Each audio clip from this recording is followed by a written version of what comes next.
saturated with stories.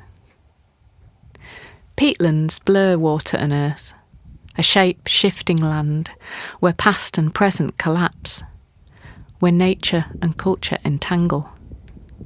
If we listen, what story will they tell? This story begins before words, with trees, cleared by people, by climate, to form peat. This story begins with absence from maps, wastelands to be tamed and drained into use, damage that outlasts generations. This story begins with homes on a mire, haunted and dangerous, wild tales of moors as ancient and alien. It's a story of other than human, of black moor dogs, of bottomless depths, of will-o'-the-wisps, fairies that dwell in watery places, where bodies are not lost, but intentionally interred in liminal spaces.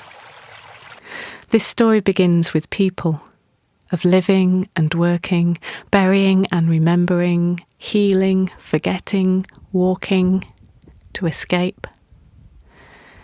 This story is unspoken, needs science to translate what was quietly written in archives of pollen and fragments. This is a story of wilderness managed for water, for carbon, for nature, as a resource for our future. This is a story of balance.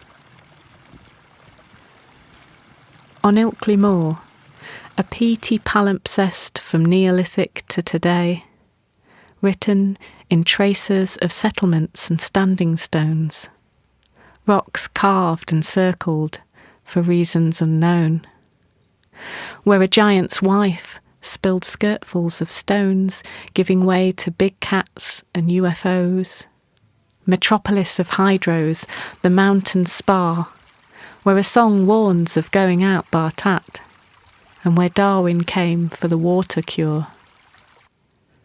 Today, stanza stones are etched with poetry, and ancient paths trace crash sites through sheepfolds to quarries where land was made to work, where commoners hold rights to graze and walk. These stories re-enchant peatlands, stories that are still being written, an unbroken dialogue with more than one voice.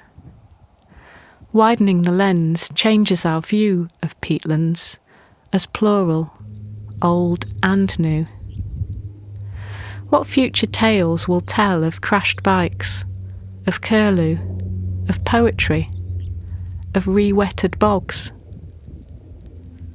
Shared stories make space for shared ownership, where we all play our part in the telling and co-create new kinds of heritage. Peatlands are saturated with stories.